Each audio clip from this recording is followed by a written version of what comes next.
fondateur de Mara Group et cofondateur de la firme Atlas Mara, spécialisée dans l'acquisition et le développement des banques en Afrique, a confié qu'il souhaitait mobiliser 100 millions de dollars pour lancer cette fois la plus importante plateforme de e-commerce en Afrique. La plateforme, qui sera connue sous le nom de Mara Sokonu, devrait débuter selon ses promoteurs en 2016 avec une présence effective dans 10 pays de la région, dont le Nigeria et le Kenya. Le groupe Mara, qui est basé à Dubaï, veut ainsi tirer profit des opportunités qu'offre la progression des usages au sein de la classe des consommateurs africains en ayant recours de plus en plus à des places de marché électroniques.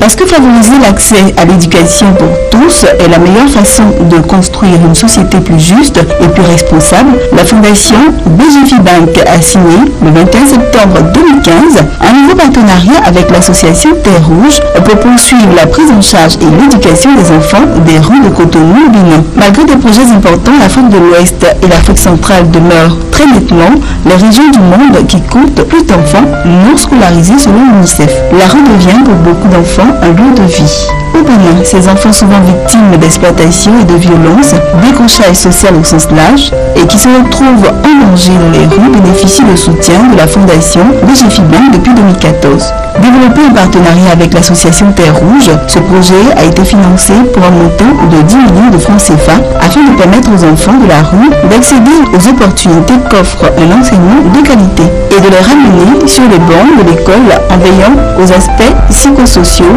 de cette prise en charge.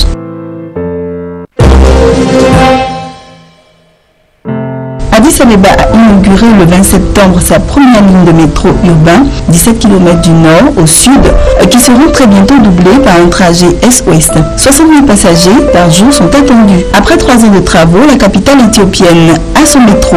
Ces travaux ont été menés par China Railway Engineering Corporation. Pour la population, le métro d'Addis Abeba vient combler toutes les attentes en matière de transport urbain.